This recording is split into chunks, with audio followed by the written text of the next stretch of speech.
These are places where best suited for study. Now, as promised that I'll take a course on Vedas, what they are. Though this course is like named as Vedas, what they are, etc. But originally this course was designed by His Grace Atma Tattva Prabhu, Prabhupada's disciple. And the purpose of designing this course was, he felt it an emergency, even on the recommendation of many senior leaders in Iskcon. Because there was a time in Iskcon when people were thinking, Prabhupada has given something little, and if you want to know something more, you have to go to somewhere else. Even Prabhupada also mentioned many times, if you want to know more details, you can go there. But people started thinking that it was necessary. People start thinking it is necessary. If at all you want to advance in Krishna consciousness, it is necessary for you to read something else. At that time, this course was designed to prove the point that how whatever is required for us to go back home, back to Godhead, to preach Krishna consciousness, they are all in Prabhupada books. And especially these 4 books: Bhagavad Gita, Bhagavatam, Chaitanya Charitamrita, Bhakti Rasamrita Sindhu. So the course came by the title as 4 books are enough. You must have heard the statement, 4 books are enough. So you go to the last chapter of this particular thing, that is, 4 essential books of Vedic teachings, chapter 7. You see the last but one paragraph. Can you read that? Srila Prabhupada says from that. Srila Prabhupada says in his preface to his purport. In his purport to text 118 of chapter 22 in the Madhya Leela of Sri Chaitanya Charitamrita.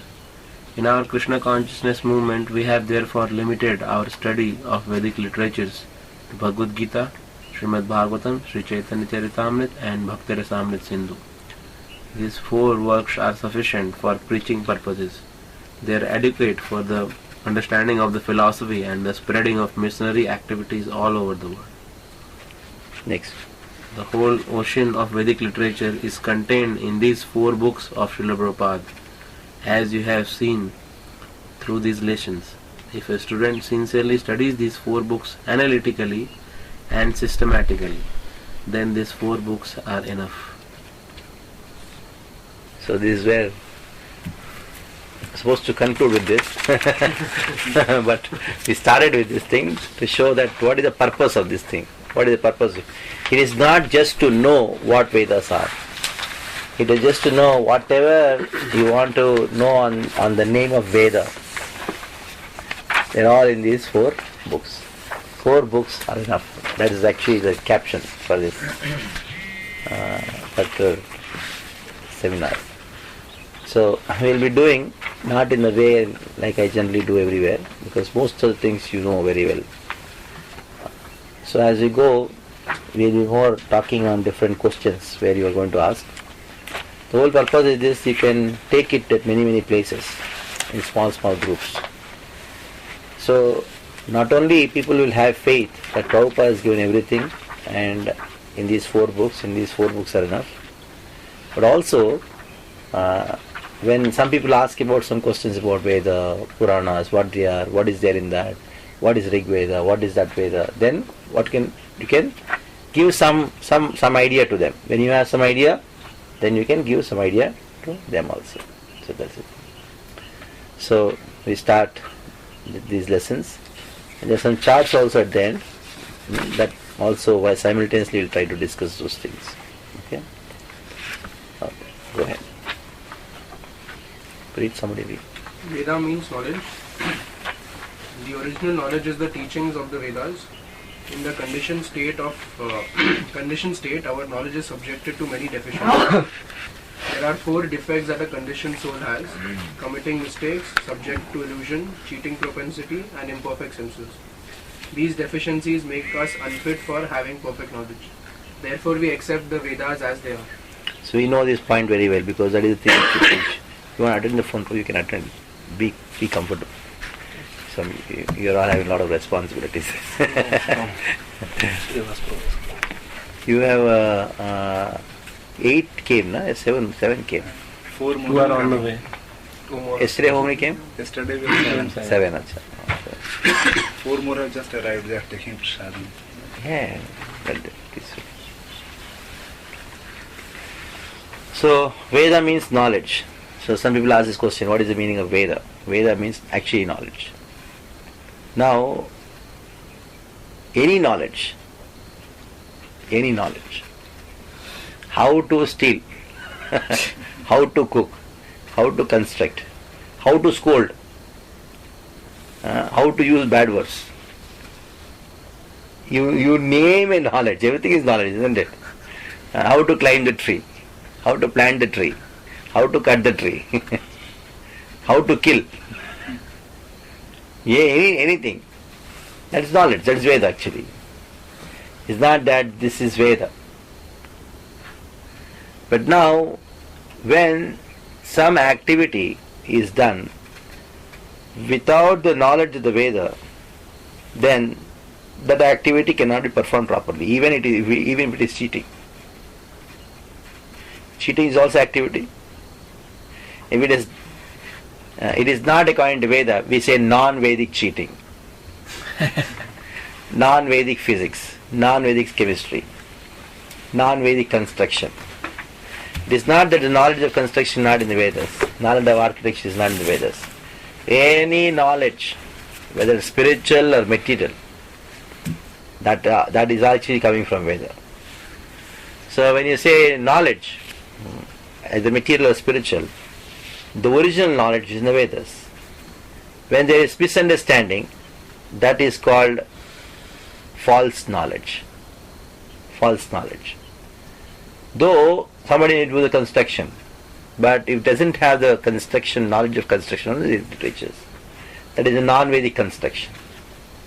Ultimately, you will have some link to the Vedas. Anywhere in the world, you go to African jungles or anywhere, because Veda means knowledge. It is not a book. You should understand, it's not a book. It's actually knowledge. Now, the original source, the original knowledge is the teachings of the Vedas. Now, what you find these days, which is going on the name of knowledge, is actually not knowledge. It is duplicate knowledge. Something is original, other is duplicate. So in the conditioned state, our knowledge is subject to 4 defects, because any knowledge, anything, whether spirituality or even material thing also, if we try to understand or try to do something from our own mental faculties, definitely we have 4 defects, isn't it? And all you know very well, you established. So the first point which is spoken. Even Srila Jiva Goswami Sandarbhas start with this particular point only. So when you go and take a class anywhere, first audience, what are you supposed to establish? Vedas are the absolute truth. You get knowledge only from the Vedas, isn't it? As long as somebody doesn't accept Vedas as absolute, there is no point in talking to him, isn't it? Like many people argue, why you worship only Krishna? I tell that I don't know whether we worship Krishna or not, but where do you come to know about Krishna or Vishnu or Rama or Durga? What is the source? And as soon as they ask this question, they become soft, because they have to say from Veda only. So did you see the Vedas? Did you study the Vedas? Then, and why are you accepting the Vedas? So most of the 90% of ignorance is solved when you present Vedic literatures of the absolute source of knowledge. Pramana. Without establishing a pramana, it is very difficult to understand an object, understand anything. Like there is a fox, and somebody says it's a wolf, somebody says it's a dog. Maybe it seems the same thing, but what exactly it is, how do you know?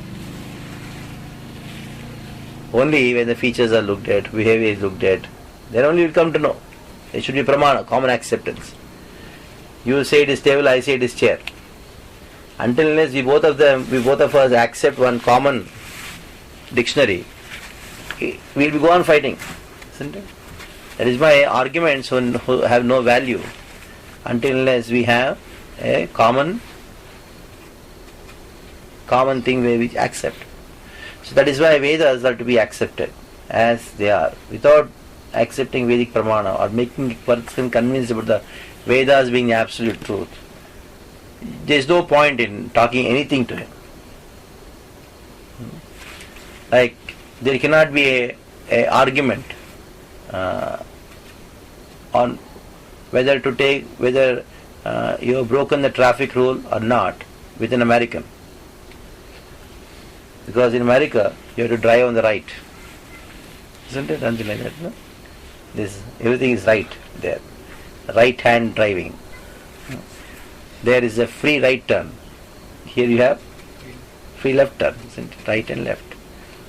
So there is a totally different thing. The different laws. He is accepting that constitution. You are accepting this constitution. How can there be any argument? So wherever you go, first you have to establish Veda to be the pramana. Amnya Vedyam Pratyakshaditrayam. Amnya Vedyam. He is known, truth is known only through Vedas, and the topmost of all the pramanas is what? Vedas. That is what it is. Now, 4 defects you know very well. I will not talk much about it. We have 4 defects lot. Therefore, we accept Vedas as they are. Okay, read the next paragraph. Praman means, there are always 2 things in Vedic system. One is known as pramana, other is known as prameya. Prameya means the object to be known. Pramana means the process of knowing that object. So, how do you know that America is there? There is a process by which you know. This pramana. You see the map, you see different things. So, the scriptures are the pramana. And there are objects to be known in the scriptures. There are certain things to be known in the scriptures. They are known as prameyas. You know what the prameyas are? How many prameyas are there? How many objects are there to be known in the scriptures? There are 9. 9 prameyas. 9 prameyas. Srila Madhvacharya has established his 9 prameyas. And Srila Baldev Prabhu has given a commentary to these 9 prameyas. And he has written a book called Prameya Ratnavali.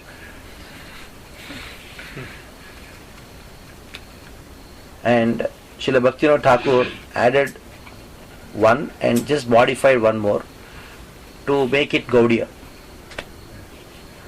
Because he established not only absolute truth, he named absolute truth separately as Rasabdhim, Akhila Rasamritamurti, and he made this Dashamul. So whatever Vyasa gave to Madhva was elaborated by Baldev Prabhu, and to give a Gaudiya touch, Bhaktivinoda Thakur made Dashamul Tattva. And Srila Prabhupada basically he writes all his commentaries based on Dashamul.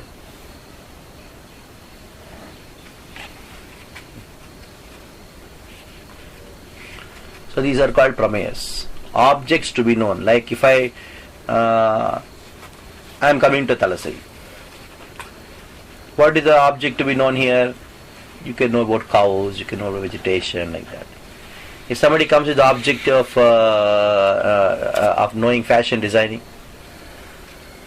no, it is not the place. Isn't it? So, whenever you read a book, whenever you go somewhere to do something, first your objective should be clear. That means your Prameya should be clear. Even in management also, same thing. All of you sitting for Janmashtami and talk about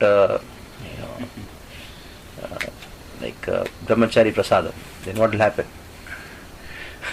It's in our HOD meeting. I know that. I am taking self-realization. I am not outside. Only thing is, what happens in a big way, there in Jew, happens in a small way. HOD meetings and 2 hour main things are discussed in half an hour. Next 1.5 hours is all left and right.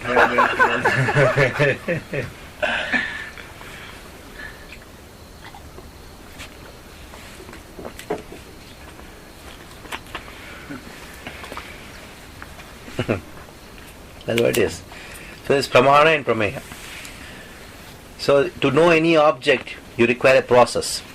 Or anything, you require a process. The process is known as Pramana, the basis, and Prameya.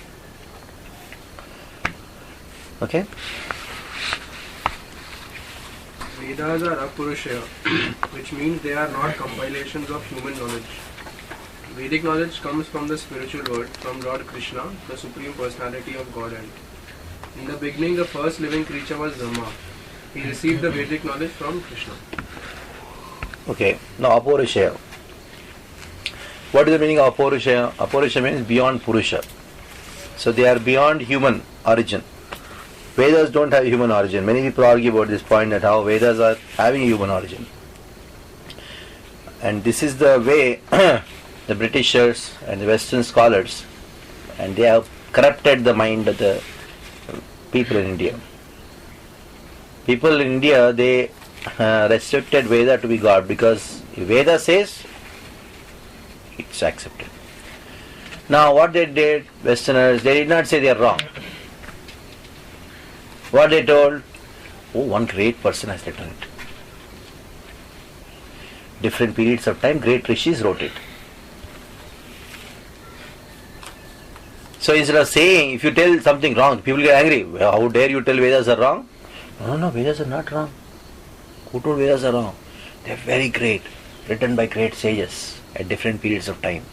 You see, the Vedas say, Yajnavalkya wrote something, Taittreya wrote something, Aitreya wrote something. And Vyasa, people see, actually Vyasa was much of a later origin. And anybody comes and writes something, they write it on the name of Vyasa. Because here people are very cultured. That is what Max Muller did. That is what Britishers did. So the amount of corruption which happened, it was not gross. It was very subtle. The Buddhists did in a gross way. How did it? They burned the Veda, they threw the Veda. Muslims already did the same thing. But the Britishers, they did in a very subtle way. That is why even if you go to very great scholars, even in Vaishnava traditions, they very, very weak in the faith that Veda is Apurusha. Very, very weak in traditions. They do worship of the Lord, everything they do. But to accept this point, Veda is Krishna. Shabda Brahman. Shabda Brahm. Very, very difficult for people to accept this point. Because of the modern education. Anybody who has passed out of school and college, anybody, whether it's a villager, it's a city-bred person, he will have this concept that Vedas are written by humans. Though it is not really mentioned in any of the books, subtly, when they made the syllabus, the whole purpose of making that syllabus was what? To somehow make people think, understand, make them understand, or convince them that Vedas are having a human origin. That is why even if you read the greatness of saints, all the Vedic literatures, the Vedic culture, in the modern textbooks, even if you take them and read now, you feel that it's like nonsense. They actually insult. Wrong knowledge given to them. though glorification is there. So that is how the entire country got destroyed. Especially this was very much prevalent during Bhaktivinoda Thakur's time. During Bhaktivinoda Thakur's time, Arya Samaj, Brahma Samaj were all created by the Britishers. Though you find Raja Ram Mohan Roy and Dayananda Saraswati and all, they were great scholars at that time. Britishers also revered them. Why they revered them? Because Britishers knew that these people are having our mentality and respected by all the so-called Indians because they speak Sanskrit. They talk about Veda. But the mentality is British. So in this way, Britishers, they created Britishers within the Indians. Now in the political stream, in the education field. What else is there? Political field means basically economics. Economics and education. They appointed Nehru and they made Brahma Samaj and Arya Samaj and left the country. And they left the country, they knew that is, though we have left the country, we are ruling them. Still the British government rules this country. Still the West rules this land. Why? This is the thing. Apaurushya.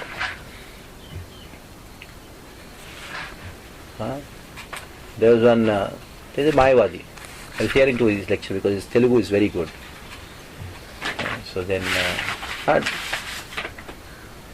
wanted to hear some of his lectures on a specific topic. Then on the YouTube I heard about his one news about him, where the entire news media and everybody is after him because he spoke a word criticizing. He criticized one book called Sai Charitra. It is very famous. Then he, talking about it in the lecture, he told that where is Sai Baba mentioned in Vedas? People have gone mad. Whatever is there and they can be in the name of spirituality can only be written by Vyasa, because Vyasa is God. Of course, he is a Mayavadi, but he accepts Veda to be the absolute source of knowledge. And there is a big uproar.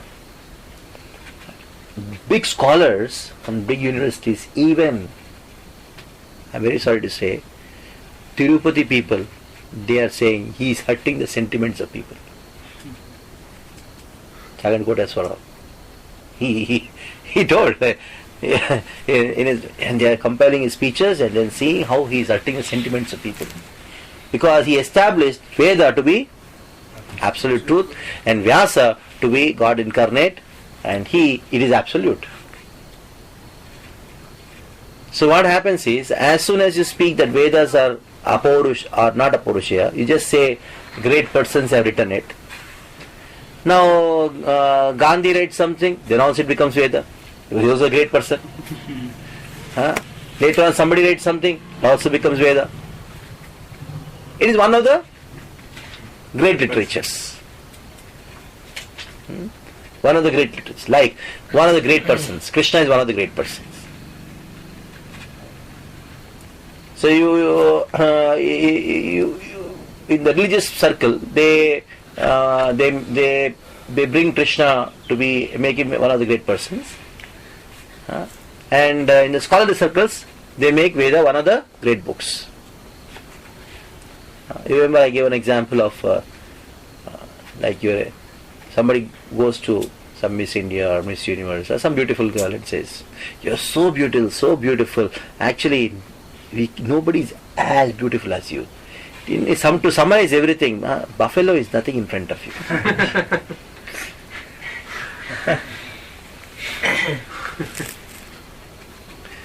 You are the most beautifulest buffalo. Something like that. Isn't it? So in this way, there are two ways of making something spiritual to be ordinary. Two ways of making it material or reducing its value. One is what? Bringing something spiritual down to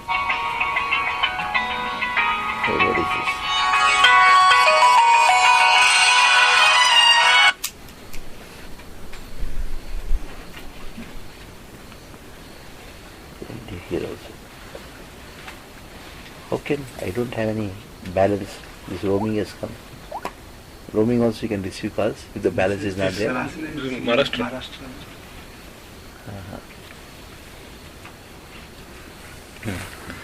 So, what are we talking about? Yeah, one is to lower spiritual to material level.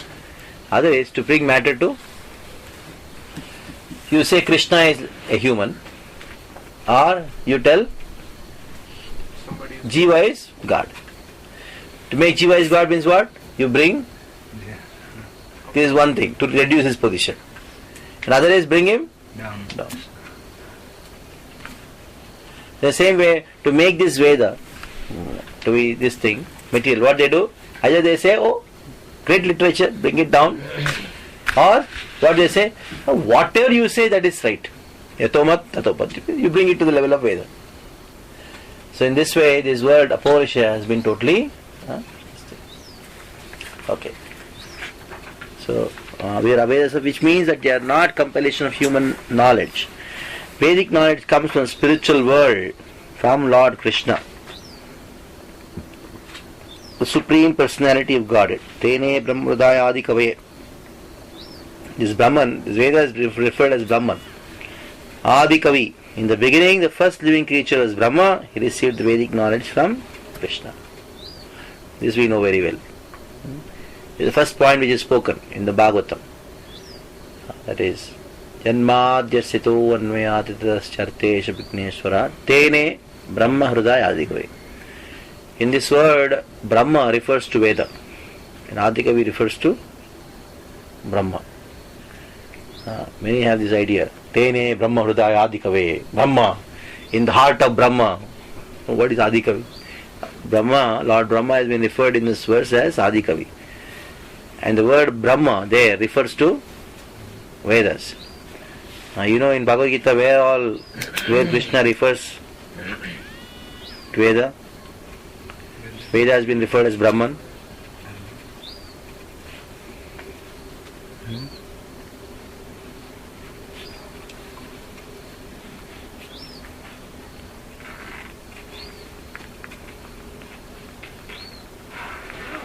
Anywhere idea?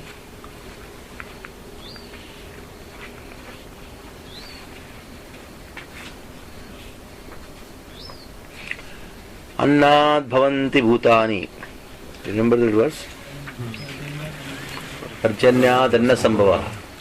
Yajnad bhavati parjanyah. Yajna karma brahmodbhavam vidyit.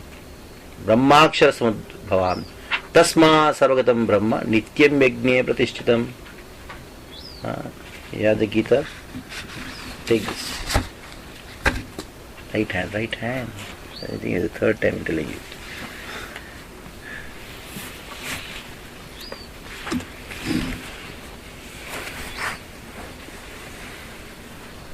See that?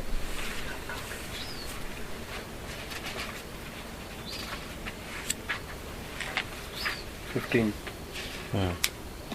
3.15. Yeah. Karma brahmodbhavam vidhi brahmakshara samudbhavam tasmad sarva gatam brahma nityam yagya pratishthitam. So there are three Brahmans in this verse. Let us see what this Brahman refers to. First Brahman refers to what? From the Vedas. The first Brahman refers to Vedas. Vedic literatures. Second Brahman refers to Transcendence. transcendence. Third Brahman refers to No, first Brahma is the from Vedas. Brahmodbhavam. Second is the Vedas. From the Vedas. Also is Vedas. Third Ah. is transcendence. transcendence. Okay. So karma brahmodbhavam vidhi. Where is that karma? What to do, what not to do explained? In the Vedas. So what are Vedas referred as? Brahma. Okay. So Veda means Brahma. Brahman means spiritual. So it is having a spiritual origin. Even material knowledge is having a spiritual origin. Don't think material knowledge is coming from material consciousness. No knowledge can come from material consciousness. So, even it is economics or politics and all, ultimately what is the source for everything? Spiritual is the source of material, isn't it? Then what is the source of material knowledge? Vedas, because it's spiritual. So these days what is being taught as material knowledge, it is not even material. So if you think that by sending somebody to school and college, going to school and college, my son, daughter is going to get material knowledge, I am very sorry. They are not even getting material knowledge. You should be happy if they get material knowledge. They don't even get material ignorance. What to speak of material knowledge?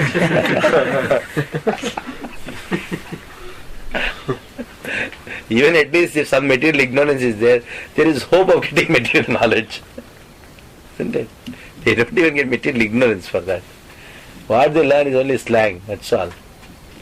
They just, they learn all the bad things and then come out of school, college. That is the only thing which they remember. Okay, go further. Like then, how do we convince people about this fact? Ask them to see the society. Ask them to see the society. Even dogs are disciplined. Even the dogs, they have some culture, you can say that. Where is discipline? Where is culture? Tell me. Huh? How many of the students are respecting the parents? Tell me. Tell me. And the parents should send their children to this place. No? What they learnt? To smoke in front of the father. To just talking to a girlfriend in front of the mother.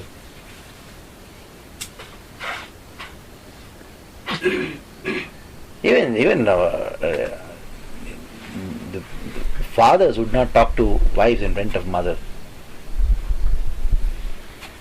They did not do that. This is the culture. Is this what you are teaching? Is it what you wanted your kids to be? Isn't it? So much suffering. So much of suffering. Where is culture? So knowledge or education means to give culture. Where is that? Character, where is that? Lost. Okay, even they know how to speak or what? They don't even know how to speak. You ask a engineering graduate to write a good letter. One letter. Ask him to write one letter. English only. No vernacular language. Ask him to write one letter. Proper letter. Most of us, when we studied in 6th standard, 7th standard, we had letter writing. So you take the letter writing done by that boy about 15-20 years back, that quality of the letter which a 6th standard boy is write, and you ask engineering student now, after passing out, to write one letter, you compare it. Where is it?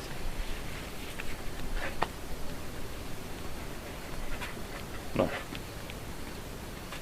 Language, everything is spoiled. That's why I am talking about all these things, because even material knowledge comes from spirituals. It has a spiritual source.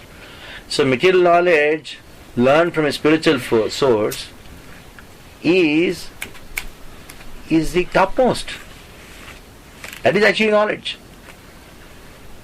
Just morning I told, taking moongfali in the morning. It is actually evening thing. Chana is for morning thing. Okay. Now, which medical college teaches this? They talk about heart transplant and all these things, big things, cancer and all. I need to talk about this now first. First talk about what to eat when. You are a big doctor.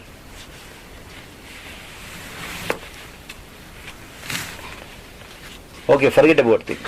When somebody has got kidney failure, what they do? Dialysis.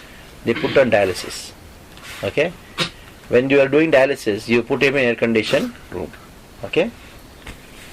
In every science book, it is said there are two excretory organs in our body. Yep. One is for water. One is skin, other is bladder. Okay? Now when your bladder has failed, what is logic? Not through skin. Skin. How are you putting in AC?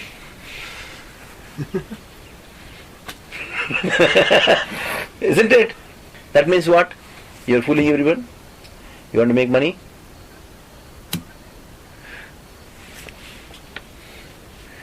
See, God has given you two excretory organs for water. Wastewater. You sweat, na? You sweat and remove. From sweat all the salt comes out. Okay, kidney is not able to remove the salts and water. So, to get it out of skin, of course, the volume may not be so much, but some source is there, na? You give him steam bath, sweat comes out, water comes out. Let him drink water, let water come out of skin. In summer time, you pass less urine because the water is coming out through sweat, and there is also excretory. Yeah. Now who is going to teach them? Do you call them knowledgeable?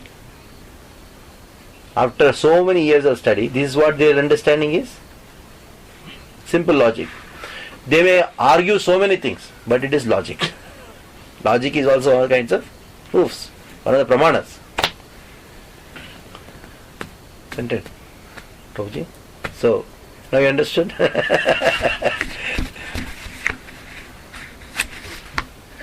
Go further. Vedas are compared to desire tree because they contain all things knowable by man. They deal with mundane necessities as well as spiritual realization. Above and beyond all departments of knowledge, there are specific directions for spiritual realization. Regulated knowledge involves a gradual rising of the living entity to the spiritual platform through Varna, Brahmana intellectual, Kshatriya ruler, Vaishya merchant, Shudra worker, and Ashrama. Brahmacharya student, Grahastha family, Vanaprastha retired, Sannyas mendicant. The highest spiritual realization is knowledge that the Supreme Personality of Godhead is the reservoir of all pleasures, spiritual tastes. Okay, Vedas are compared to desire tree because they contain all things knowable by man. In this context, like somebody was asking, one student was asking me a question. If Vedas contains all the knowledge, even material and spiritual, then why doesn't contain knowledge of how to treat with someone who has AIDS and treat someone who has it has it. Has. We don't know because it has been lost for many generations. It is there. Operation, how to do operation. Sushruta Samhita talks about it. Everything is there. Everything is there. Okay, but you may say, oh, it's not there. Okay, if it is not there, you know so much of research is being done. What is there in space? Why you spend so much of money and energy there? Find out this, na? Prabhupada, that is why he wanted. The amount of money and energy which is spent on research, why to spend it on trying to get the old things back? Lost Vedas, somewhere here and there, go there and then find out. Why don't you do that?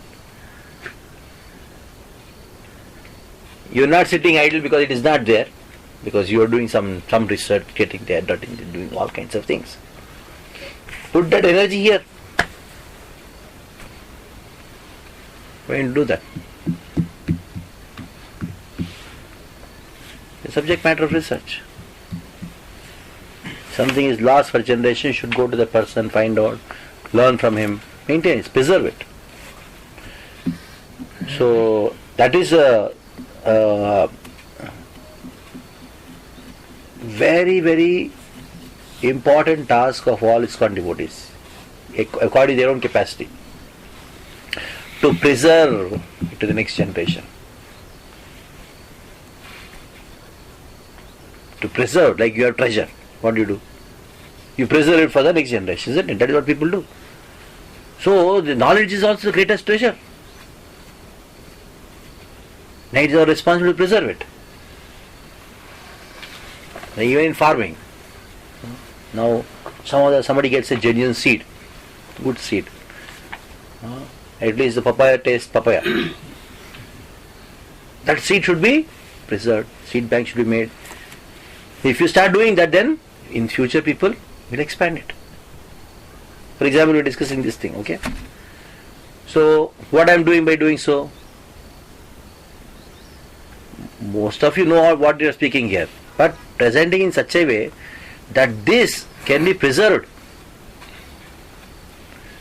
So, you all, maybe some of you, would keep it, keep the treasure. That is what Prabhupada did. That is what we are supposed to do. So our energy should be in that way, even though you don't find immediate utility of it.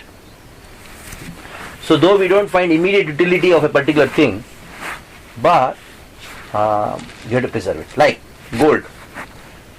Though there is no immediate utility of it, what our ancestors did, grandfathers, forefathers, they preserved it. They preserved. So preservation of knowledge, that is a very, very important thing. Preservation of culture, very important thing. So we need to be very, very careful. Like Bhakti Vikas Maharaj wrote one book, Social Vedic Society. What is it? Glimpses of Vedic Indian tradition. Vedic Indian tradition. What he has done that? Why he has written that? He took interviews of those who lived in villages. Brother Ripu says, once I got beaten by my father because I stole something. You read that book? Yes. Huh? So now, why? Because this is what is to happen. If you don't know what is ideal, how will you achieve that? It is not immediately you'll copy today. But if you start preserving and talking about what will happen. So if you say, why it is not like this, why it is not there, why it is not, it was there. And my question is, why you are not doing that? Why you are not researching on that? Prabhupada told, why you are not researching on that? That's right. Okay. Because one more thing, like you said in the beginning that these things, whatever knowledge we are learning, that is non-Vedic. Yeah. So the problems created by non-Vedic thing, can it have a Vedic solution? So that's what his question. AIDS. Yes. See, non-Vedic itself is a problem. Solution is Vedic. So means it is not that non-Vedic thing is creating a problem. The root of problems is being non-Vedic. And what is the solution for being non-Vedic? Being Vedic. So directly answering the question of AIDS regarding. So it's a non-Vedic problem. Yeah. So then you have to start Vedic living. So it's. Yeah, you have to. So it doesn't. So the cure doesn't need to be in the Vedas, like. It is there. Cure for anything is there. Even cure for death is there. What to speak of anything else? Cure for death is there. Chant Hare Krishna. When you think for cure for death is there, what to speak of other things? Isn't it? Anyway, AIDS is not a disease, it's a syndrome. Everybody has it. Everybody has it. It's a syndrome. Anyway, I don't want to get into medical science now. Anyway, you are doctors here. What is the doctor? So there is no point in talking about what is the difference between syndrome and the disease. The syndrome. Syndrome means any time the disease can come and kill you. Any disease can come and kill you. That is called AIDS. Not every AIDS patient dies. People don't die because of AIDS. They die because of diseases. And this syndrome makes your body not to fight the disease. Bail mujhe maar. That's what it does. A person with AIDS can die of cold, common cold also. That's what it is. And it is not just AIDS, Prabhuji. Even if what the food is available outside, the food, that is also destroying your immunity system. And it's also destroying your immunity system. According to reports, every year the consumption of medicines are increased 75%. Every year the increase of consumption of medicines. For example, in a city, for a city, we'll talk about family 4 or 5 people are there. If they have spent 10,000 rupees for medicines in 1 year, in the next year they are spending 17,500 rupees. And that is the rate in which people are using medicines.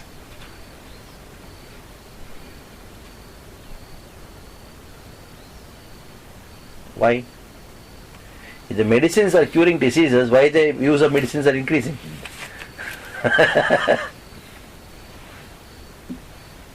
Because the very fact that they are creating the medicines so that they can use more medicines. So they can use more medicines.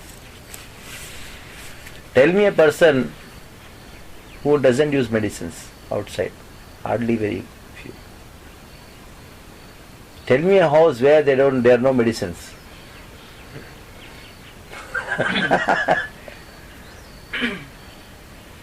Tell me a house where there are no medicines. There is a box kept.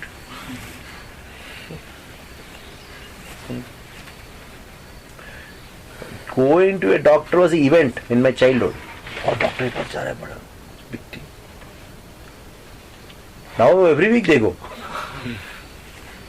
I met somebody, I cannot come to the program. We are going to the doctor. We shifted the program from Sunday to Sunday. No, Prabhuji, we have to go to doctor. Okay, next week onwards you can come. Every week we go.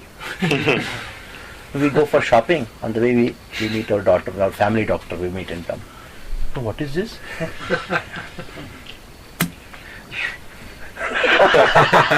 All of them go, husband, wife, children, father, mother, they go in the car to go to the mall. And then we see the doctor also and come. As if it's a temple, temple.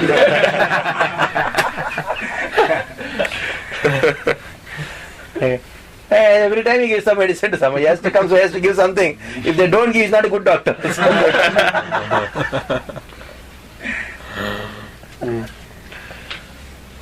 So that's the situation.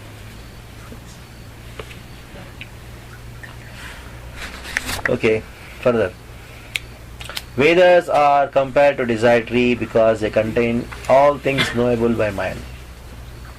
All things knowable.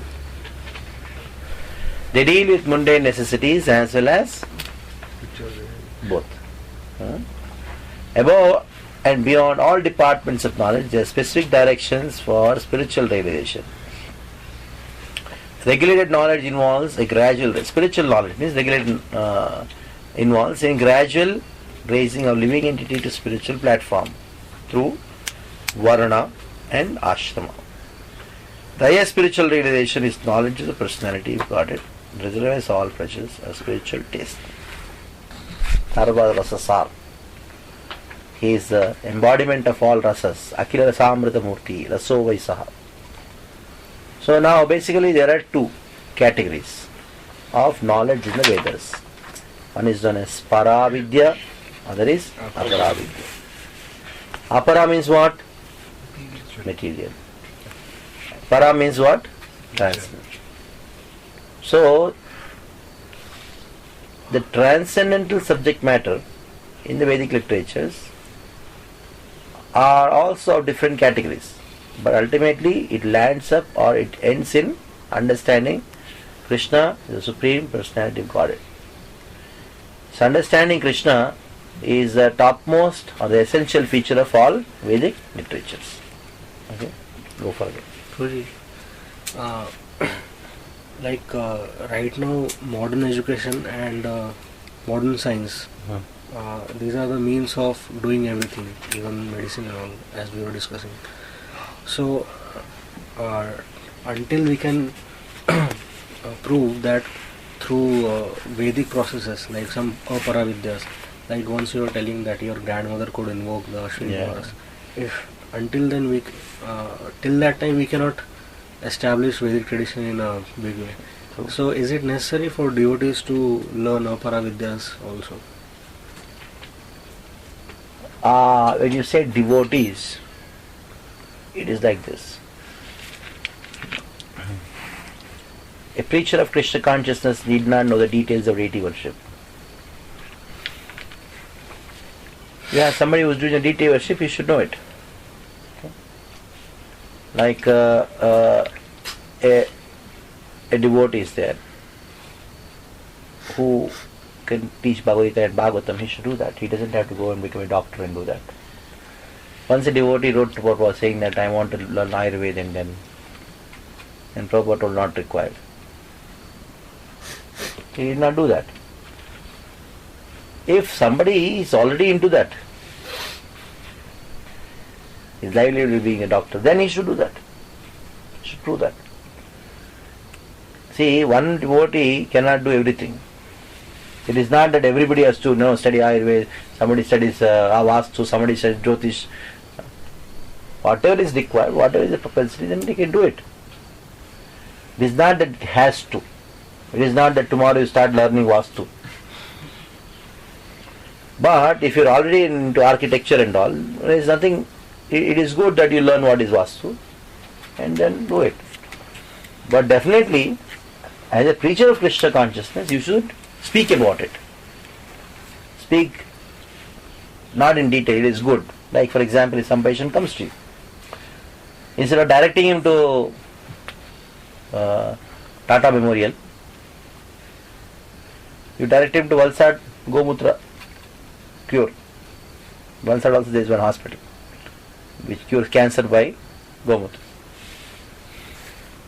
So you can direct him there. So it is not that you are knowing how to put the Gomutra into and cure that cancer. There are people already doing that. So you are going and then somebody you are acquainted, you are in Jew walking. Some family comes, we want to go to a picnic. They are going to a picnic to Goa. They say, why don't you go to a farm in Talasari? Oh, is it so? What is there? Cows are there. Talk about cow. Cow dung is very good. Instead of going and drinking alcohol there and doing all that. See, once you start preaching about it, they will do that. People want to go somewhere out of Bombay. Instead of they are advertising all kinds of materialistic things, not only materialistic, it's like low class. See, being in a farm is nothing spiritual.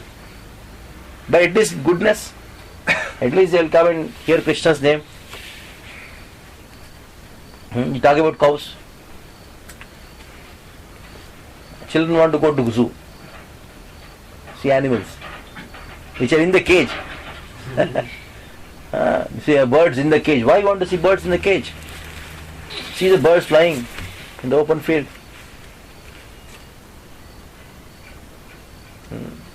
Why don't they respect the cow? Take care of the cow. So this is how you can preach. You don't have to really now stop reading Bhagavad Gita and then I need to study Ayurveda and then go into all these things. Maybe your Prakriti may not suit study of Ayurveda. Who knows? So whatever naturally comes to you, you can do that.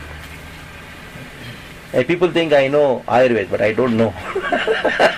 But by recommending, talking about it, I know a few things here and there. That's all. Many people think I'm a doctor. I'm not a doctor. Big line this time. You were there, na? In Mayapur, there was one devotee fell sick. Huh? You're telling last year. Last year. And after that, many people come now. Prabhu ji, ऐसा हो गया, क्या कर रहा है, ऐसा हो गया, क्या कर रहा है. I just cured him with Angra. Put Angra. Drink the Naril Pani and eat Kela. They were supposed to take flight ticket back to Bombay from Mayapur. No, he started doing parikrama in the evening. Morning, that is the case, evening he did parikrama. So that doesn't make me a doctor, Ayurvedic doctor, but the point is, it is there. You can do that. In this way we are actually establishing people's faith in Veda. It's Vedic knowledge. Okay. Read further. Formerly, there was only one Veda of the name Yajus. The sacrifices mentioned in the Vedas were means by which the people's occupations, according to their orders of life, namely Brahmacharya, Grahastha, Vanaprastha and Sannyas, could be purified. To simplify the process and make them more easily performable, Vyasadeva, the empowered incarnation of Krishna, divided one Veda into 4: Rig, prayers; Yajur, hymns for oblations; Sam, same prayers and hymns in meters for singing; Atharva, body or world maintenance and destruction, in order to expand them among men. So there is one Veda which Vyasa divided into 4. Actually, originally also 4 Vedas were there. It is not that only after Vyasa 4 Vedas came. It was there. But when they manifested in a very haphazard form, different times to different rishis. Like for example, there are 4 colors of some flowers, okay? And Krishna, he threw one flower somewhere, one flower here, one flower there, and they were jumbled up before Vyasa. Then Vyasa, what did he do? The same things he collected and then arranged. So Vyasa means editor. So Vyasa edited all the Vedic literatures which were manifested in this world through the media of different sages at different periods of time. So that is why the sages, they are known as rishis. Rishayaha mantra drashtaraha. Mantra drashtaraha means they saw the mantras by their potential of their tapasya and meditation. They could see the mantra. When they saw the mantra in their consciousness, they spoke it out. That became Veda. So now, that Veda was particular Veda which was spoken with the rishis, sometimes was named after the rishi. Taitreya Rishi. From him came the Taitreya Upanishad, Taitreya Samhita, etc. etc. Okay. Now, just because Taitreya Rishi became the person who revealed it, that doesn't mean he is the author of it. That is where the Britishers are wrong.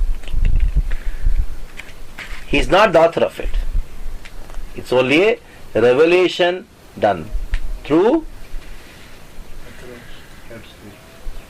Okay. So open the chart.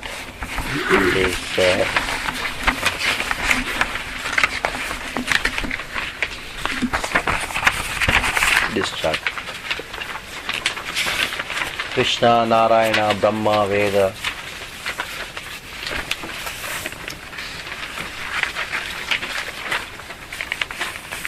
Correct? So Krishna gives the knowledge through Narayana, through Brahma, to Brahma.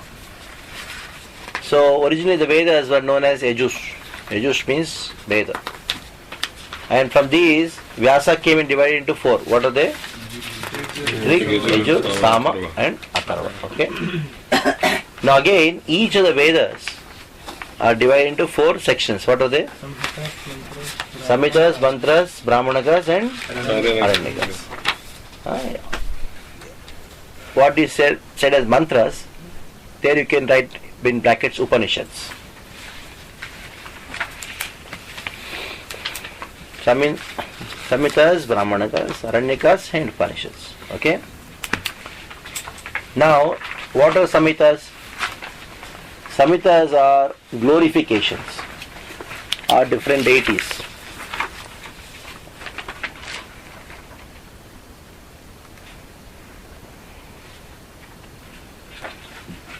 Brahma Samhita is also.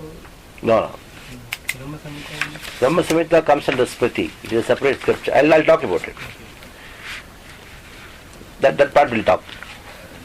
Mantras, Brahmanas, are the directions of how to live in city. It will all come in the notes. You don't have to separately mention, but since you have it, you can mention it. Aranyakas are how to live in forest.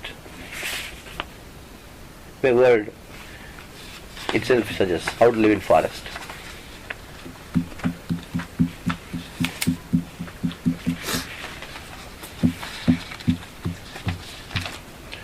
Mantras or Upanishads, the knowledge aspect of Veda.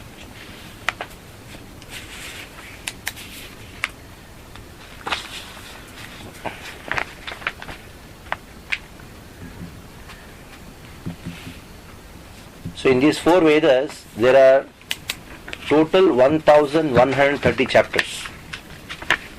The division is like this. In Rig Veda there are 21 chapters.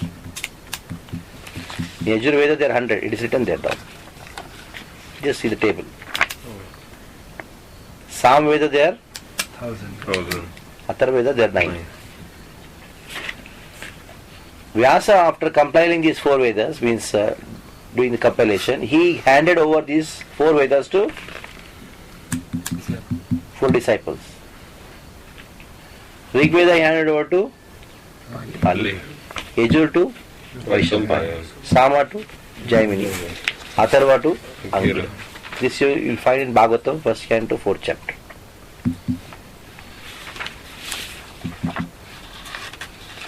Now these rishis, they handed over to their disciples, and their disciples started shakas with little bit variation of teaching, of pronunciation, teaching, rituals, etc. Little bit variations. So now still they are available. Like if you go and ask somebody, I want to learn Veda, first they introduce you. We are Rig Vedic Brahmins belonging to this shaka. In Rig Veda 5 shakas, Yajur Veda 86 shakas, in Sam Veda 12 shakas, and Atharva Veda 9 shakas. Okay? What is the content? Rig Veda praises different deities. Deities of Lord Vishnu. Not necessary. All demigods also. Of course, you hold that point when you talk about how, when Veda praises a demigod, what is the Vaishnava understanding of that praise? Okay? Praises. What is the first mantra of the Rig Veda?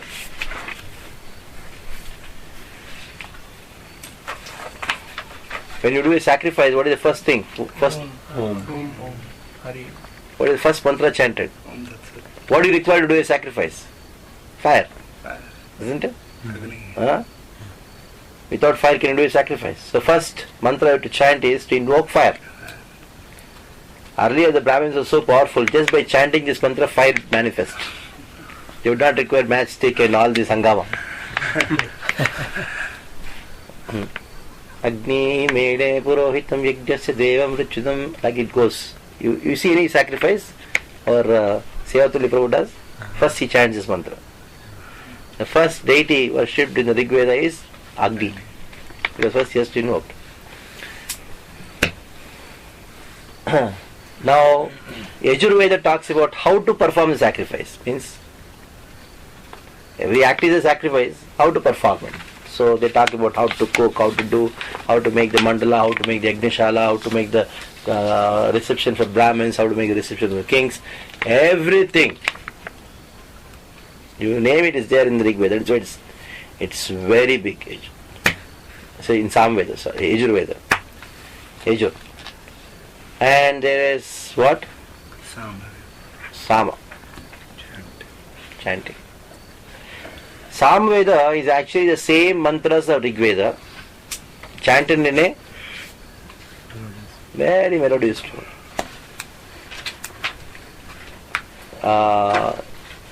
Good Muslims who can recite Quran nicely, they chant in the Sam Veda tune. Because you have never seen somebody chanting Sam Veda properly. That is why I cannot give an example of that. But Muslim puts loudspeaker. They do very nice actually, if you hear.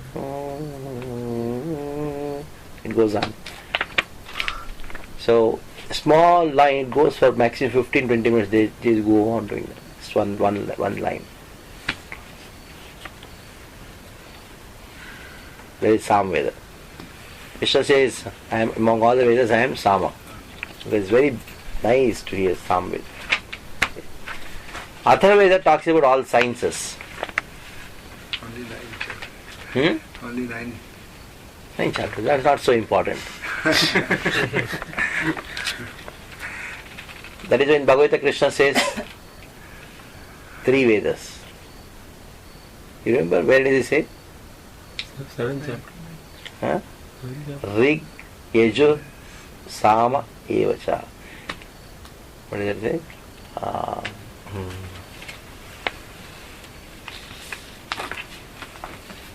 Pranavaha Sarvedeshu. Not Paurusham, not that verse.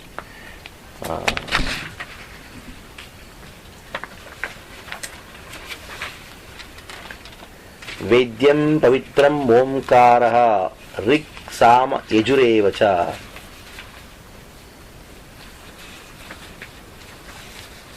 Atharva is not there. But I heard that Atharva is compiled from the other 3. Is it true? That's what Water is left over. But Like a Mahaprasad plate, isn't it? All Mahaprasad only. When you take Rasgulla, he takes Gulab Jamun, and somebody takes, pakoras. What is left over? Salt. Rice dal sabji. You take rice dal sabji.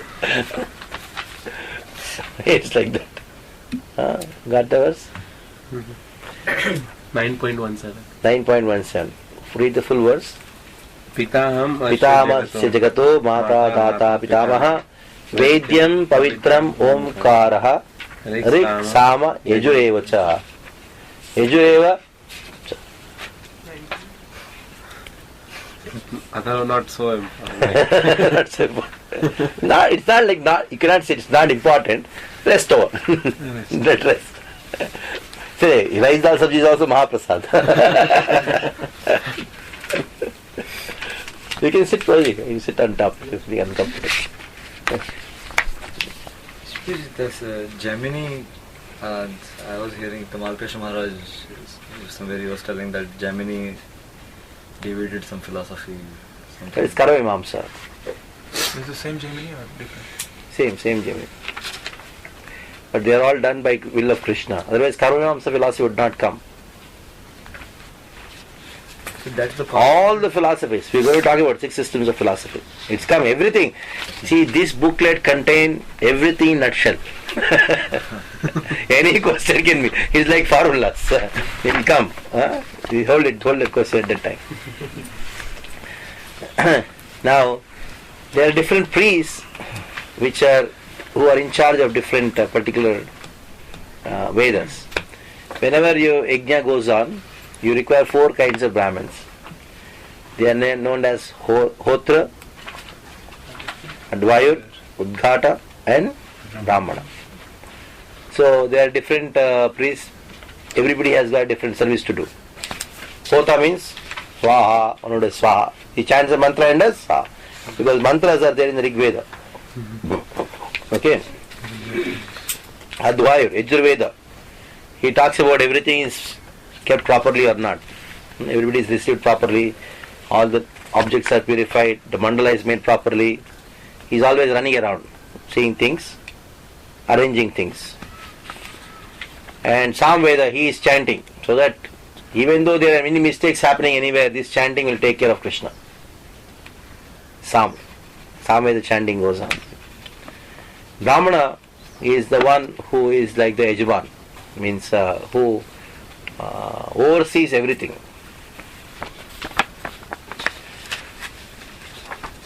Apart from these, there are some Upavedas.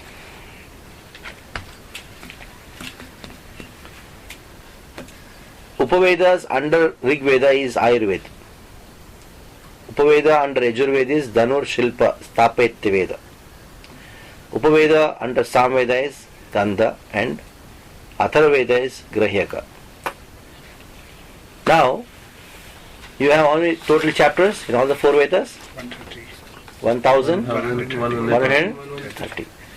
So now the interesting point is, in each chapter, there are 4 sections. They are the Brahmanas, Samhitas, Aranyakas and Upanishads. Like for example, there are some Upanishads in Rig Veda, some Upanishads in Yajur Veda, some Brahmanas, some Samhitas like that. In altogether there are 1130 Upanishads, 1130 Aranyakas, 1130 Brahmanakas, 1130 Samhitas.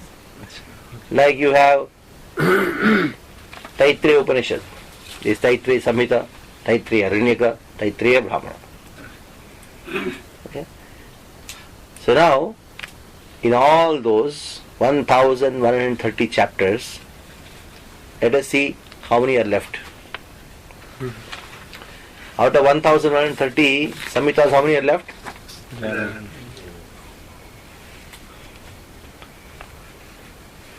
Brahmanas, 18. Aranyakas. Most important part is the Upanishads. 220 of them are left.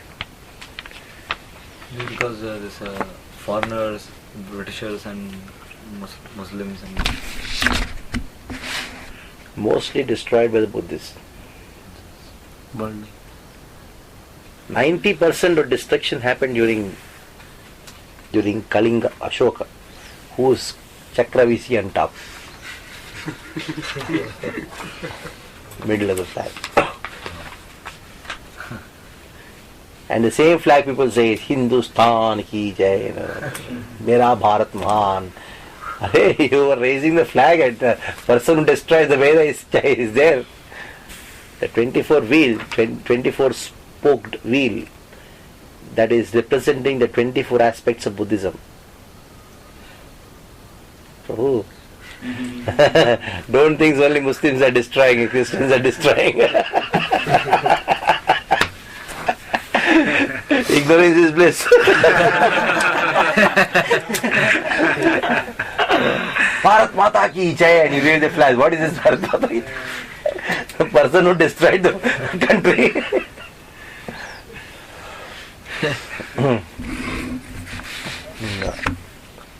We all Dharma Sammelan. PHP is organizing Dharma Sammelan. Buddhists, Jains, Hindus, we are all getting together against whom? Islam and Christianity. So VHP is just thinking Islam and Christianity, they are the only destroyers. They don't know Buddhists are the biggest destroyers. Just imagine Shankaracharya, he came and drove away all the Buddhists. Shankaracharya would sit to eat with the Muslim but not with the Buddhist. You would not mind. The Buddhist, the Islam person, he is telling Allah. He is accepting God, na? It is the accepting God. But this person is saying no God.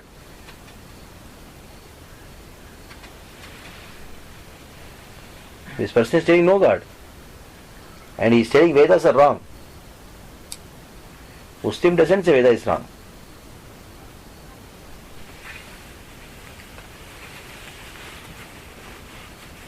So, what happened to VHP? What happened to anyhow? They are my friends, but still ignorant friends. What to do? They support us in Rath Yatra and all these things. We are having some Dharma Sammelan, Hindu Dharma Sammelan. Jains are the most horrible.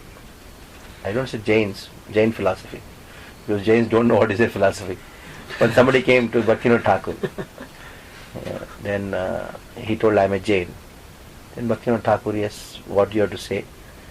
Then he told, भगवान को प्राप्त करना है, भगवान का नाम लेना है, जीवन में क्या रखा है? भगवान की धाम में जाने का? Then Bhaktivinoda Thakur told, no, you are a Vaishnava. He told, no, I am a Jain. Bhaktivinoda told, no, you are a Vaishnava. He didn't understand. Because what he was speaking was Vaishnava philosophy.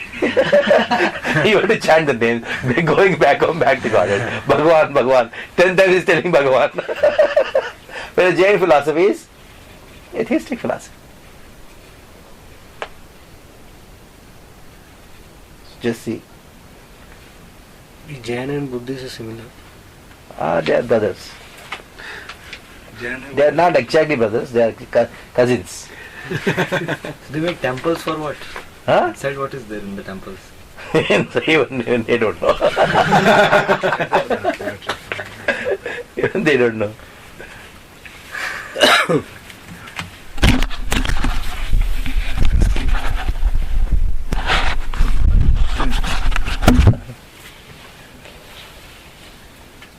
Bhaktivinoda Thakur writes in his book called Tattva Vivek about these Jains and Buddhists.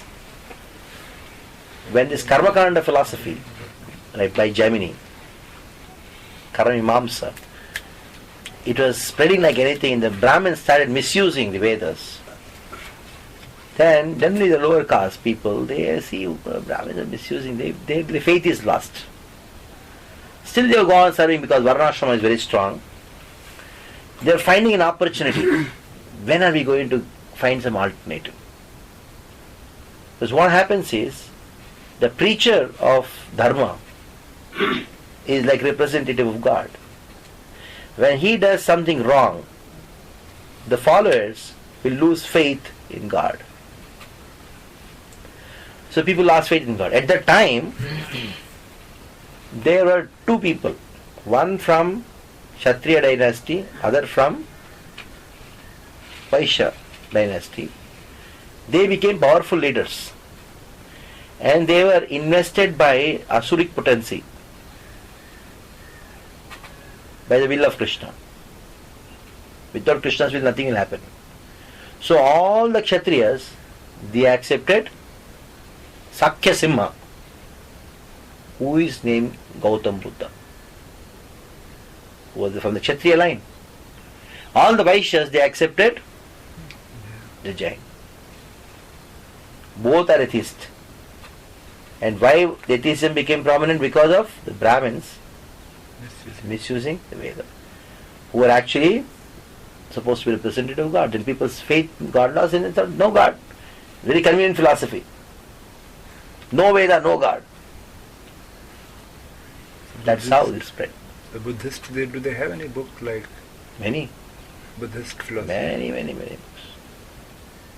What do they like talk? Because they have not accepted, means against Veda. For them, self-realization is through logic. And by go on arguing, what you do? You become zero. There are four kinds of Buddhists. Not just Hinayana, Mahayana. Hinayana, Mahayana, they're like a cultural difference. If you go deeper into the philosophical differences, there are four kinds. That we will not talk now. Buddhism is a separate class. Okay. Now go to the first lesson, number 1.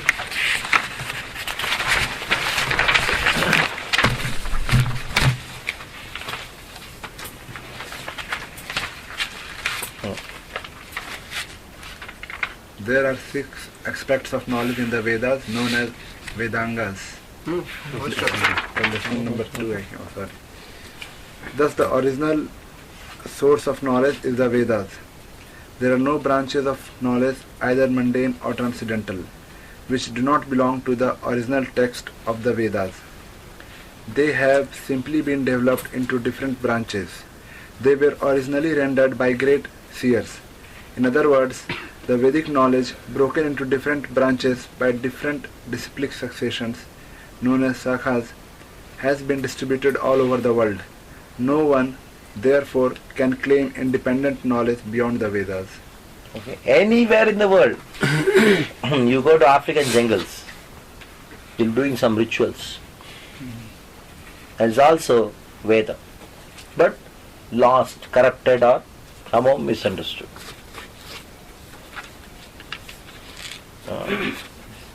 Africans, if you go to African tribes, what all things they do, like. But if you go and talk to them, they'll be worshipping sun god, worshipping river, worshipping moon god, worshipping nature, forest goddess. They are worshipping. Even, what kind of people they are? They always keep a knife in their pocket. and keep one straw in their pocket. Straw, drink naril pani. So when they feel thirsty, they find a cow, take the knife and cut one nerve in the neck. Put that straw, drink blood. And they take some herb and put it on top of the cow like this. Even in that cultures, you find they are worshipping some god, some devata. There are remnants of Veda.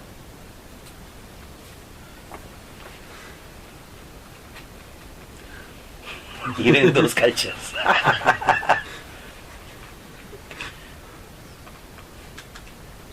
Even in that culture, I heard it from one devotee who had been to Kenya. Any boy who goes out to the city and he works and he'll come back to the village, he has to come back to the tribe, he has to give up all his clothes outside the village, and when he comes he should take bath in the pond somewhere, and he should undergo some purificatory things, then only he can come in their community. They consider city life to be so impious. They feel very contaminated. You have to be purified, then only you can come inside. Then only the father will allow in his house. He has to remove his clothes, he has to come naked. And then he should know, okay, after purification, then he has accepted, okay. Like somebody goes to toilet and then comes back, he has to take bath and do, and then will come inside the temple. Just see, even they, people who are living in the village, they consider a person going to city is contaminated person. They do all kinds of some rituals, calling that God, they do hoo-ha, and all these things. And and then they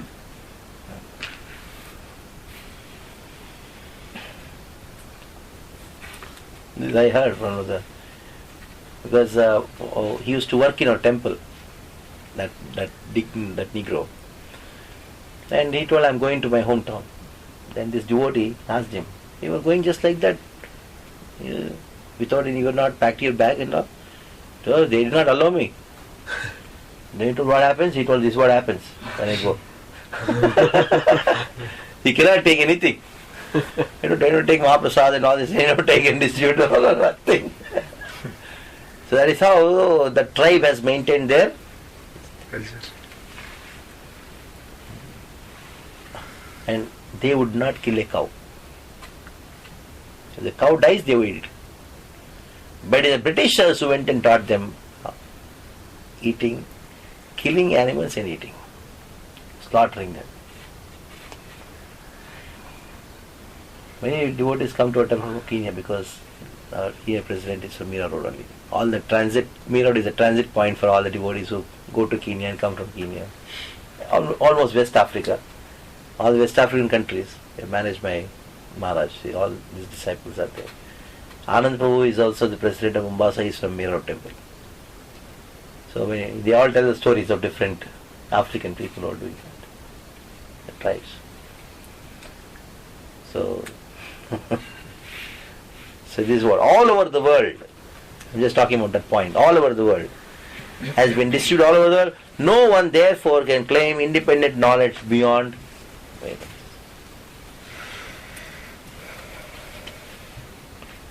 You go anywhere in the world, there will be somebody worshipping somebody. America, jungles, anywhere. Worship God, nature, train, something they will do. And there will be ritual for that also. It is not just pray. There will be ritual for that. They do something, they chant some mantras. It is all having roots in the Vedas. Mongolian tribes, Australian tribes, they have some kind of worship going on. Okay? Next. Read. The texts of the Vedas are known as Samhitas. Within these Samhitas, there are portions known as mantras, which contain prayers in the form of potent sound compounds revealed to great seers for different purposes. In the Vedic civilization, three orders of life lived in the forests. Only Grihasthas inhabited the cities. The regulated knowledge for living in the city is revealed in the book known as Brahmanas, whereas the regulated knowledge for living in the forest is revealed in the books known as Aranyakas. Simple, it is very clear. 3/4 of the population means, Forest. I should not say population, 3/4 of the category of population will live in the forest. Sannyasi would live in the forest. I mean, they would go from a city to town, they would pass to forest only. Where they would like to live, they would live in the forest. And the Vanaprasthas, they also live in forest. The Brahmacharis, they would study under Vanaprastha Sannyasi. They would also live in the forest. So actually, cities are meant only for Grahasthas. Now when you talk about city, you are not talking of the present day city. City means there, it means village. Now what we are staying is actually a village.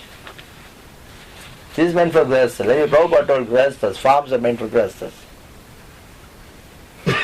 And where should Brahmachari stay? Go to city. Why? Because there is forest now. So many people have this idea, okay, Brahmacharis are to live in the forest, but now concrete forest. Some devotee asked me, Prabhuji, Prabhupada told, na, so Grahasthas should live in farms, and then Brahmacharis, they should go to forest then. That is what Veda says. They should live in forest. Why in the forest? Like Krishna and Balram, where did they go? Forest. Living in forest is a particular way you should live. When Brahmachari lives in city, or Vanaprastha lives in city, rules are different for that. If you see in the Bhagavatam, the 11th canto, Narada, which is instructions, on 4 varnas, how a Brahmachari should live. Brahmachari should have matted hair. You read that thing? Huh? Brahmachari should have matted hair. So when Brahmachari asked me this question, Prabhuji, why Prabhupada told us to shave? Yeah, Brahmachari should matted hair, then you should live in forest. Brahmachari is living in the forest, studying under Gurukul, under a Guru. He should have matted hair. Means he should not be concerned about his shaving and that and this and all. But now you are in a city, in Bombay. Then the rules are different. The rules of the Brahmanakas apply there. The rules of Aranyakas don't apply. Because you are living in, though you are Brahmachari, but you cannot behave like a Brahmachari in a city. You are preaching to somebody. Okay? Now somebody comes and says, oh please bless my doctor, she should get first rank in the school. What is this? It is not your job. You are obliged. Because you are doing particular thing. So there are always some differences because of our position is in a different scale. Okay? So this is how the Vedic literatures are divided. Next. There are 3 different sources of Vedic knowledge called Prasthan-traya. The Upanishads are known as Shruti Prasthan, the scriptures following the principles of 6 limbs Vedic knowledge, Vedangas as well as Mahabharata, Bhagavad Gita, and Puranas are known as Smriti Prasthan. And Vedanta Sutras, which present the Vedic knowledge on the basis of logic and arguments, is known as Nyaya Prasthan. All scientific knowledge of transcendence must be supported by Shruti, Smriti, and a sound logical basis, Nyaya. Smriti and Nyaya always confirm that which is said in the Shruti. Okay. Vedas, another name of the Vedic literature is Prasthanatraya. What is it? Prasthanatraya. What is the meaning of Prasthana? Prasthana means go. Prasthanatraya. The place from which all the knowledge has come. We say go from our point of view. Like if you come from somewhere, then the person who is seeing you, they see that you are coming from somewhere. From your point of view, you are going from that point. Isn't it? You getting the point? Same way, where the place where all the knowledge comes from, that is known as prasthan. Prasthanatraya. Traya means three. That means there are three categories. One is Shruti Prasthan. Number two, Smriti Prasthan. Number three, generally, if you take any book or Vedas, they say they are Shruti and Smriti. They say that. No. It's not just Shruti and Smriti. It is Shruti, Smriti. Yeah. Now this, what's our Muslim preacher? Zakir Naik. He always tells us. There is Shruti, there is Smriti in Vedas. Wherever the Smriti confirms with Shruti, that we should accept. So, Smriti is lower to Shruti. And in Shrutis, it has been said, Pratima, na Pratima asti. So there are Smritis who are talking about different deities. That is not true. You should not worship them. Because higher knowledge is what? Shruti. He spoke on Iskcon. I met a big person in Iskcon. Representative in Iskcon. He's in a very high position. He talks like that. That Bombay English, stupid Bombay English he's got. It's not very high class English what he speaks. It's Bombay English. And everybody says, there is no decency in what he speaks. It's so low class. Even Muslims don't like that. There is a video on YouTube, 20 mistakes in 2 minutes. About Darwin's theory. I did. Last month I was really... Zakir Naik. He is speaking and between they will show mistake 1. He was speaking on Darwin's theory. Darwin. 20 mistakes. 5 minutes. 26 mistakes in 5 minutes. I saw the video. Somehow what happened is, a big talk was going on Modi, so he speaks very nicely. I started seeing all his videos, all his thoughts. It's good he speaks. I don't know where he studied and all, but whatever he speaks is not contradictory to Veda. Apart from his mimicry of other politicians, whatever he speaks is directly some concept of Veda. And he translates and presents it in the way people can understand it. So while doing so, this thing came. I heard, what is this? I never even bothered about who. People are talking about it. All the boys talk. Probably you should know, you should argue with him and all this thing.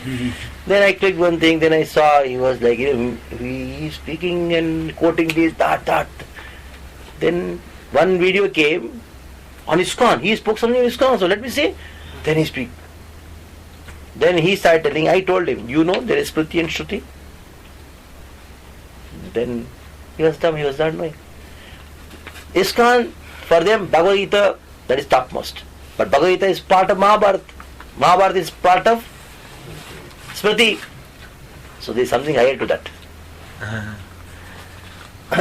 So, this, what he is speaking, is not from his mind. That is what is published by the Britishers.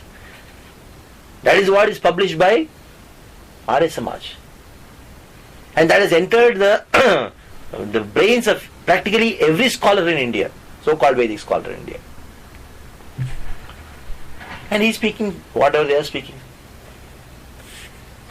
Just imagine how much the ignorance has been spread throughout the country. It is Prabhupada books which are speaking the truth as they are.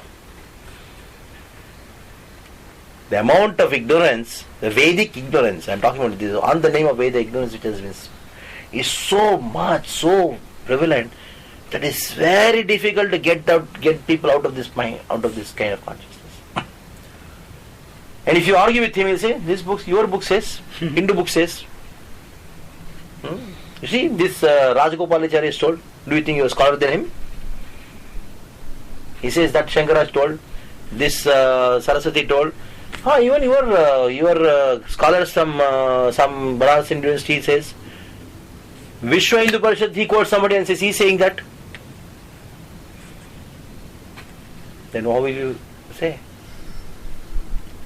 Big task to do, Prabhuji. It's not a joke.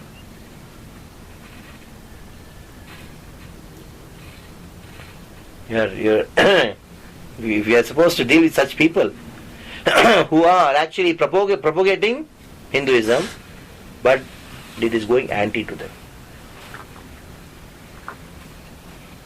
Actually, the Britishers made these people are their tools. And how other people also convinced, yes, these people are true. So, it is Prasthanatraya, not Shruti and Smriti only. Shruti, Smriti, Nyaya. This is the first point. It is not 2, it is 3. Okay? Now, let us see the difference between Shruti and Smriti. Shruti means the original Vedas. When I say original Vedas, that doesn't make the other thing duplicate. When I say something original, that doesn't make other thing duplicate. Like we say, original atta, that doesn't make chapati duplicate. Isn't it? So you find lot of logicians like that. Because when I was giving lecture like this, when somebody, this is original Veda, Prabhuji, so we should study that. Then I had to speak, Prabhuji, when I say something is original, that doesn't mean that is duplicate. Something comes out of original is also original. Your original atta. Then why don't you eat that? The original. Why have to cook it? Eat it? Is chapati duplicate? No. If you have to eat atta, you have to make it into chapati, then only eat. So if you have to follow the Shruti, you can only follow it by practicing the Smriti. So, Smriti is not contradictory to Smriti. In the same way here, the chapati is not contradictory to atta's originality. Both are original only. So this is where people say, these Smritis are by different sages, people different have written. But who wrote them? It is not like people like you and me wrote. It is written by great sages. No, they are also humans. No, they are not humans. They are humans with divine consciousness. That is why when we chant the 10 offences of the holy name, what do we say? Shruti Shastra Nindanam. To criticize the Vedic literatures and literatures. So every day we actually say Shruti, Shruti. Literatures in pursuance of the Vedic version. What is it called? Smriti. Unconsciously we are actually telling that, but we don't know that we are referring to both. We are referring to Vedic literatures are Shruti, other one is Smriti. Both. Now, to get more deeper into it, Shruti are the original 4 Vedas, which will be the same in all the creations of Brahma. In any Brahmanda, anywhere in the cosmos, anywhere in the creations, they will never change. Change in what? They will never change in 2 things. Swara and Krama. Swara and Krama. In the next day of Brahma also, Ishopanishad will be as it is. But Bhagavad Gita may change. The content and the knowledge will be the same, but the words may go here and there. Ishopanishad is part of Rig Veda. So, that is why when you see the Ishopanishad, what is written? Shloka 1, Shloka 2? Mantra. What is written? For Bhagavad Gita, what is written? Why? In Veda there are no shlokas. There are only mantras. They never change in their Swara and Krama. Krama means this after this, this after this. Swara means the meter. So the Shrutis had to be chanted in a particular meter. There cannot be any compromise in that. Of course, if you are using the Shrutis for a different purpose, like glorification of the Supreme Lord, then women can do it. Then there may be some variations. But if you are chanting in the sacrifice, it has to be chanted in a particular meter. That is called Swara. It has to be chanted in a particular step-by-step process. That is Krama. Swara and Krama will never change in Shruti. And in Smritis, if you heard Prabhupada lecture, sometimes it says, Janma karma cha me divyam, yujanati tapatha. There is nothing wrong in that. But the same thing in the Ishopanishad, you cannot do that.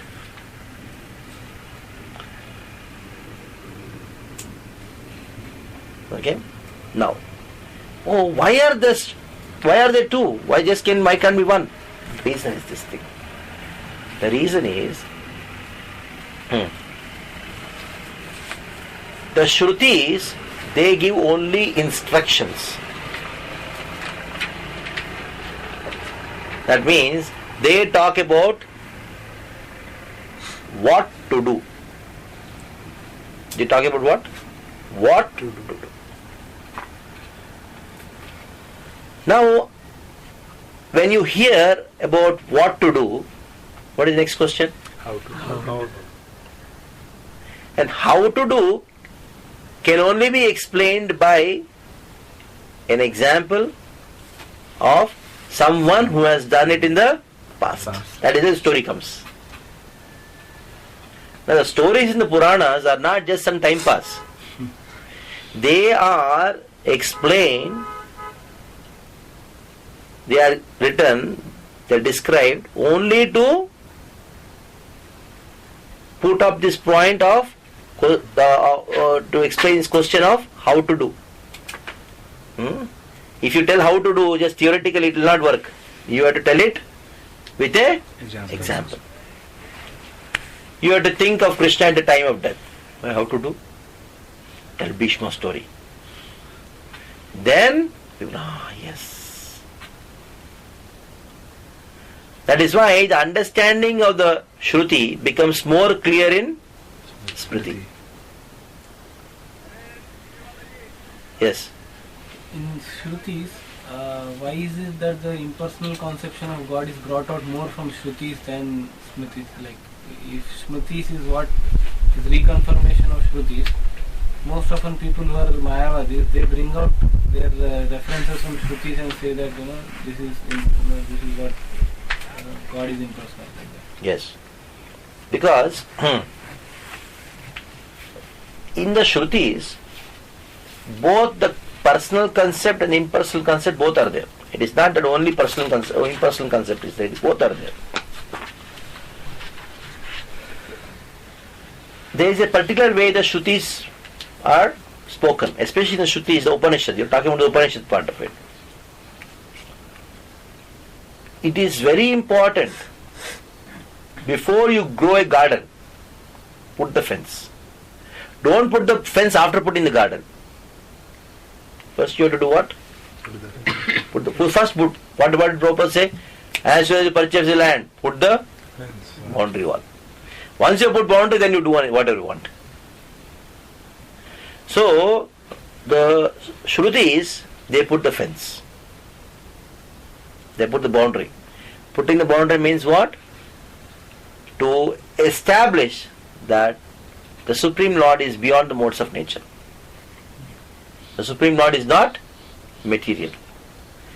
So, the existence of non-material substance, that is the first thing which the Shrutis do. If you talk about God having eyes, without the explaining God is non-material, what will people think? Oh, he's got such beautiful eyes. He's got more beautiful eyes than me. You start comparing God to whom? You consider him also to be. So, it is first important. So that is why even for devotees also, it is very important for us to know or understand or bring up this point that how Krishna is non-material first. He is spiritual. You take any prayers. How does it start with? Oh, beautiful eyes Krishna. No. How does Kultivani say? Namasye Purusham Twadhyamishwaram Prakrite Param. And then Nama Pankajanabhaya, Nama Pankajamaline. That verse comes later. Isn't it? Without establishing Krishna's being superior to matter or beyond matter, not just superior to matter, beyond matter, it is very. It is not proper to talk about Krishna's beauty. Even when you talk about Krishna's beauty, first Krishna's greatness is explained. Jayadeva Goswami's Gita Govindam talks about Krishna running around Radharani. But what is first explained? Don't mistake him. Who is he? He is the same person who killed Hiranyakashipu, Hiranyaksha. Same person who killed Ravan. And then that same person is running after Radharani. And Dashavatara Stotra is what? Jayadeva Goswami's. Yeah. But the subject of the Gita Govindam is what? Krishna running around Radharani. That is the subject. But why Dashavatara Stotra is there? First establish. Before reading the book, don't misunderstand. Krishna is not that. He's not a cowboy. He's not that. He's not a tapori from some college in Bombay. He's the same person who killed Hiranyakashipu. And then gravity increases. The same way, that is the system established in the Vedic literatures. Okay, now coming back. Shruti means something which has been heard. I hear and accept it. And now, Smriti is what? Some great personality heard it. Now a person of mediocre intelligence, simple intelligence, he went to that sage and told, I want to know about it. So this sage speaks to him from his memory. Because his sage has heard and memorized it.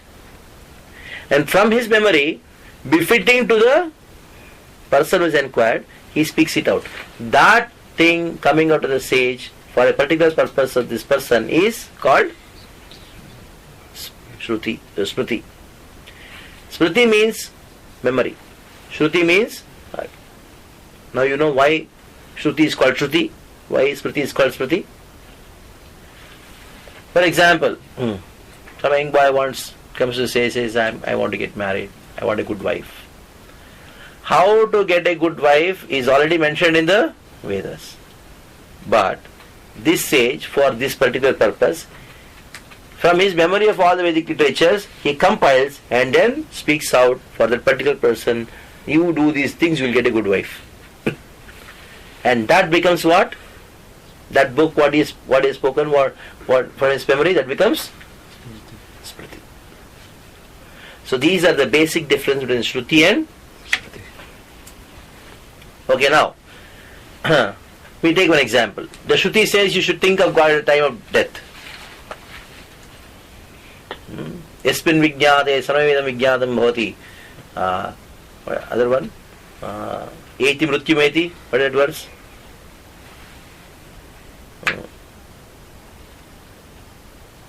Em viditva eti mrityameti. Nanyapanta vidyate ayanaya. There is no other process. By only knowing about the Supreme Lord, you can cross over the death. And there is no other process. That is what Shruti says. Now, the answer in the Smriti is what? Smriti is what? You can do it like Bhishma did. Then a question arises. Acha, you are telling that one has to think of Krishna at the time of death, then only attain liberation? Why? Why to do? First is? What? Then the answer was? How? How to do. Then what is the question comes? Why at all I should do? Then logic comes. That is called? Nyaya. There are only three questions in this world. What to do and how to do. If you have doubt, when you are convinced, do it.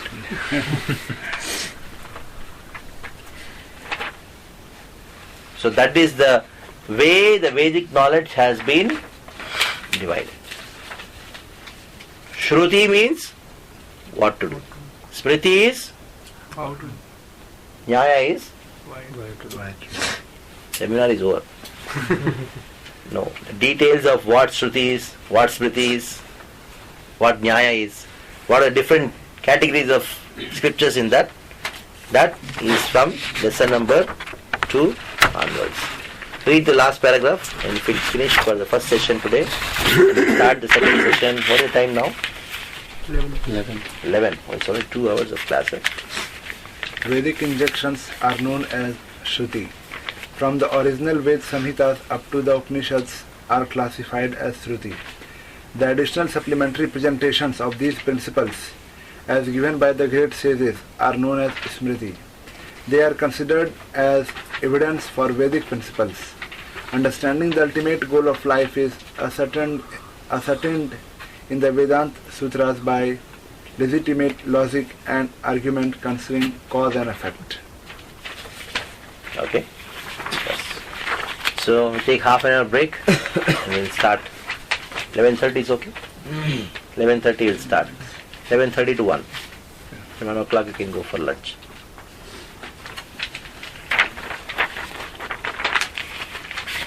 Hare Krishna.